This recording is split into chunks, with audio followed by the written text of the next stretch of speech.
What's going on, people? Welcome to another episode of Drone Maverick. Today I'm going to be doing an unboxing of the EMAX Tinyhawk 2 micro drone with the remote controller and the goggles inside.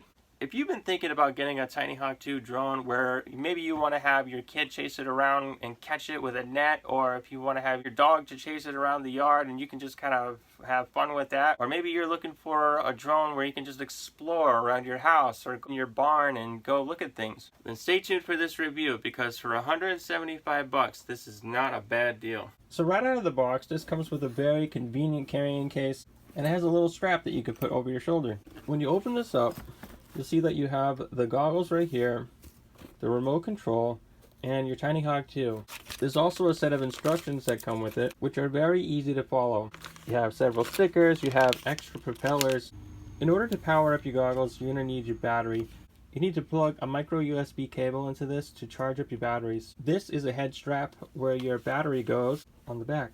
Now you can get all fancy and then slip this under and go underneath, but I don't particularly care because it's just on my head, so we can just go ahead and plug this in. And you'll see right away that the goggles power on. So you're going to be able to see what the drone sees. In order to fly your drone, you have to take the batteries that come with it and then slide them under these rubber bands and then plug it in.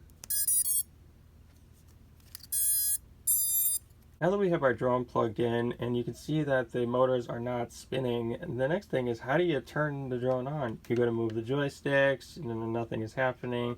That's because you have these switches all set up so that when you go to hit the switch, then it will arm the motors, they'll begin to spin, and then you can take off. Now, a word of caution is that you do not want to be holding the drone and then hit the arm switch and then all of a sudden like the motor starts spinning. It's not going to be a comfortable feeling. I've done it more than once myself, but you want to place it on a flat surface and then you want to hit the arm switch. You can see that the drone is just idling right there. Now, it's a little difficult for me to show you how to fly with like precision in such a small area. The way that this drone actually works, your throttle is basically the gas pedal of your drone. You know, the harder you push that up, the more power and juice that you're going to give this thing. And I'll tell you what, you know, you get a fully charged battery in this thing and you go full throttle, it's going to go really hard and really fast. The yaw left and the yaw right feature is basically like the steering wheel. It will turn the drone left or it will turn the drone right. You have pitch forward, which is when you give it gas and then you pitch it forward, it will go flying forward. When you give it some gas and then you go backwards, it'll go backwards. If you go right, it will tilt to the right and go that way. If you tilt to the left, it'll go that way. Now, one feature that I set up on this little remote is called the beeper function, and it's basically the middle position of aux2. The nice thing about this annoying feature is that when you lose the drone somewhere, you crash it, you can hear the beeping and then you can go find it. This switch I set up to flip over a crash. So let's go ahead and test out the flip over crash switch. You have to have the arm switch in the off position, the throttle has to be all the way down, and then this has to be the sequence.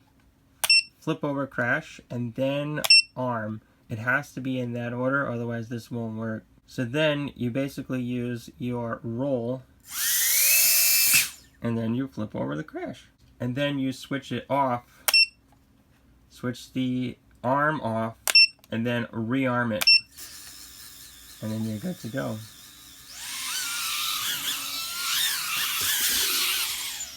Okay, I'm not that great at it, but you get the idea. Please hit the like button, subscribe, and leave a comment below if you found that this was a really helpful review. But for a starter drone, and you're just flying it around, and you're having your kid chase it with a net, see if they can catch it. So if this is something that you're interested in, I'm going to leave a link in the description below so you can go ahead and buy it. Thanks again for watching. My name is Ricky Burrows. You're watching Drone Maverick. I'll see you on the next video.